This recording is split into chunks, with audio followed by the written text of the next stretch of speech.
नमस्कार दोस्तों, moon online classes में आपका हार्दिक स्वागत है। आज हम एक विद्युत धारा के चुंबकीय प्रभाव पर आधारित जो युक्ति है विद्युत घंटी, उसके बारे में अध्ययन करेंगे। इससे पहले वाले अपने वीडियो में इसी प्रभाव पर आधारित एक अन्य युक्ति जिसको अपन विद्युत मोटर कहते हैं, उसकी कार्य प्रणाली, उसके प्रतिमान के बारे में अपन ने सीखा था।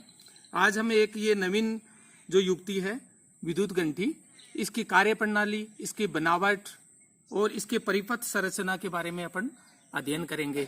इसके लिए सबसे पहले हम जो अपन को जो आवश्यक चीज है जो इसकी प्रतिमान बनाने के लिए, उसका थोड़ी बहुत जानकारी ले लेते हैं। इसके लिए सबसे पहले अपन को एक बैटरी की आवश्यकता होगी और बैटरी, एक कुंजी की आवश्यकता होगी और एक अपन को धातु की कोई प्लेट की आवश्यकता होगी, एक छोटा सा जो हथौड़े की आवश्यकता होगी और कुछ पेच और कील और एक लोहे के क्रोड जिस पर अपन को कुंडली का निर्माण करना होगा। जो विद्युत रोधी तांबे के जो तार है, सुचालक तार है, उसको लपेट करके अपन को कुंडली का निर्माण करना है। तो इससे पहले प्रतिमान बनाने से पहले अपन इसकी जो विद्युत परिपथ की जो संरचना है, निर्माण है, उसके बारे में अपन थोड़ा जान लेते हैं। तो अब विद्युत घंटी की कार्य प्रणाली जानने से पहले अपने इसके भागों का एक बार पुनः रिवीजन कर लेते हैं। इसके जो भाग हैं वो निम्न प्रकार हैं। पहला जो भाग है वह है लोहे का क्रोड, जिसका निर्माण अपने लोहे की वस्तु के द्वारा अपन करते हैं। लोहे की जो ब्लेड से लेकर के उनको एक के ऊपर एक रख करके युट आकार के अंदर इसको व्यवस्थित करके लोहे का क्रोड बनाया जाता है। और दूसरा जो भाग है वह है कुंडली, तांबे के तार से बनी हुई जो विद्युतरोधी तार पदार्थ से लेपित है, उसके द्वारा कुंडली का निर्माण किया जाता है। तीसरा जो भाग है ये है इसका संपर्क पेच, और अगला जो भाग है ये है हथौड़ा, और उससे अगले एक जो बैटरी का अपन को प्रयोग करना है, और दूसरा एक अपन को धातु की प्लेट लेनी है जिससे अपन को जो ध्वनि उत्पन्न होगी इस घंटे के अंदर। ये इसके भाग हैं। अब इसकी जो ये कार्य कैसे करती है, कार्य प्रणाली के बारे में अपन जानते हैं। तो जैसे ही हम इस स्विच को ऑन करते हैं तो इसके अंदर परिपथ में विद्युत धारा प्रवाह होना शुरू हो जाता है, जिससे इस क्रोड के ऊपर ये बनी हुई कुंडली के अंदर चुंबकीय प्रभाव उत्पन्न होता है। और चुंबकीय प्रभाव के कारण चुंबकीय बल रेखाएं होती है वो इस हथौड़े को अपनी ओर आकर्षित करती है, क्योंकि यह थोड़ा लोहे से बना हुआ है।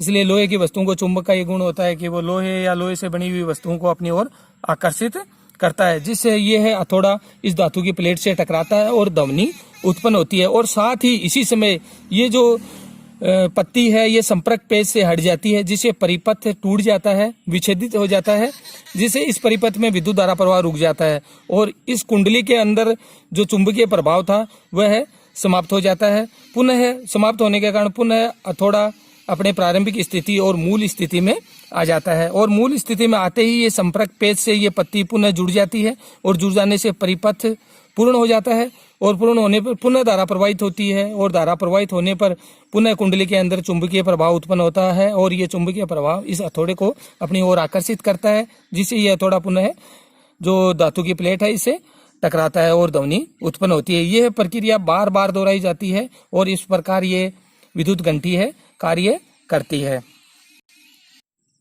तो दोस्तों, अब हम इस विद्युत घंटी का जो प्रतिमान है वो बनाना सीखेंगे। इसको प्रतिमान को बनाने से पहले हमें जो सामग्री की आवश्यकता होगी वो एक बार पुनः हम देख लेते हैं। इसके लिए पहले एक अपन को लोहे से बना हुआ कोई बोल्ट या नट जो अपने क्रोड का काम करेगा वो लेते हैं।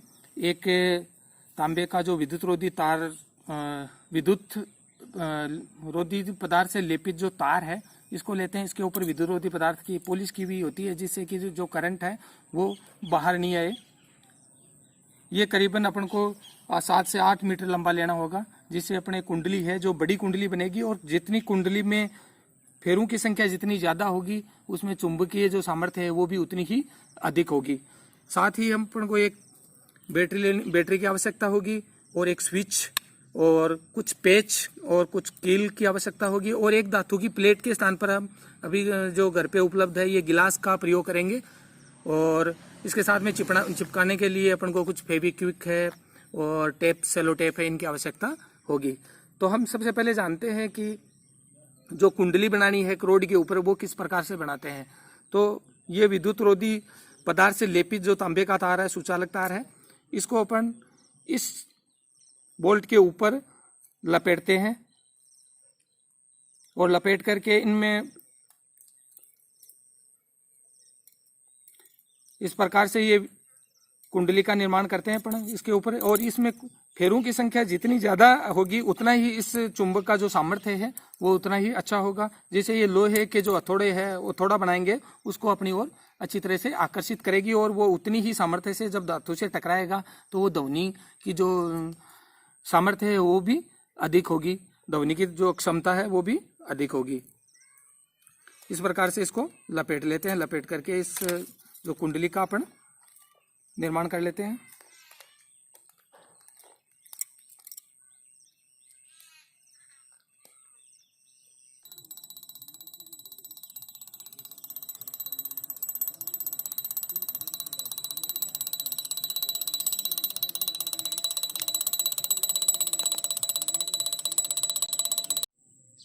तो दोस्तों, अब ये जो अपना विद्युत घंटी का जो प्रतिमान है बनकर तैयार हो गया है।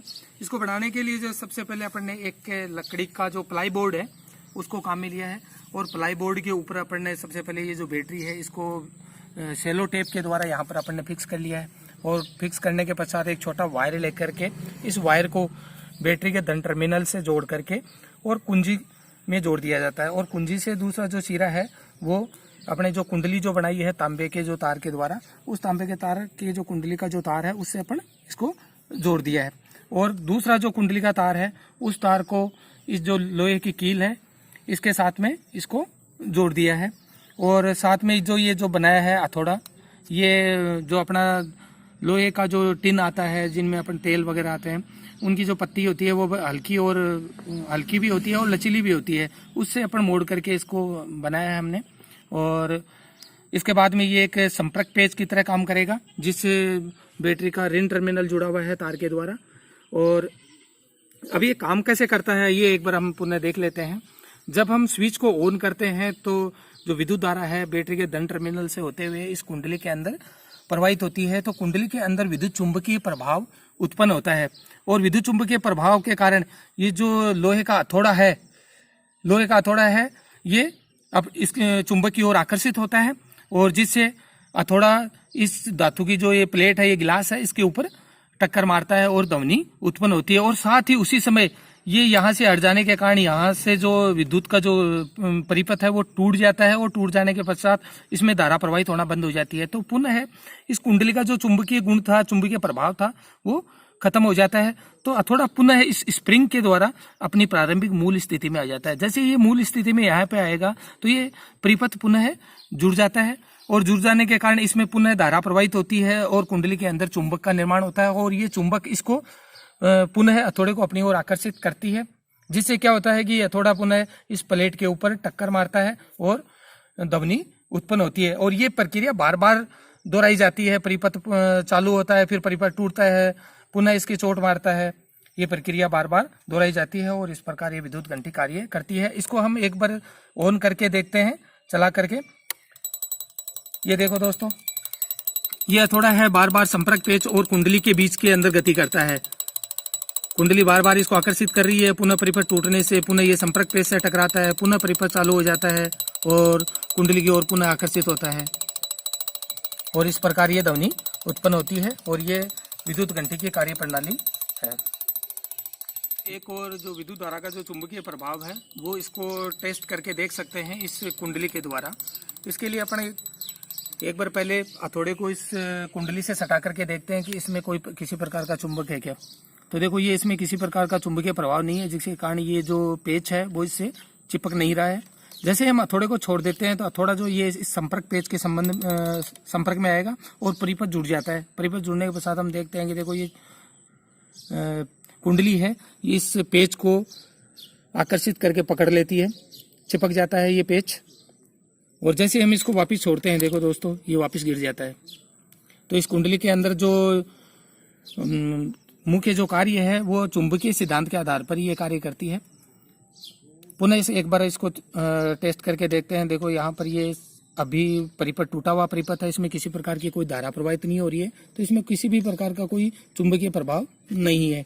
जैसे हम इस हथौड़े को छोड़ते हैं और ये संपर्क पेच के संपर्क में आ जाता है, तो ये परिपथ पुनः जुड़ जाता है।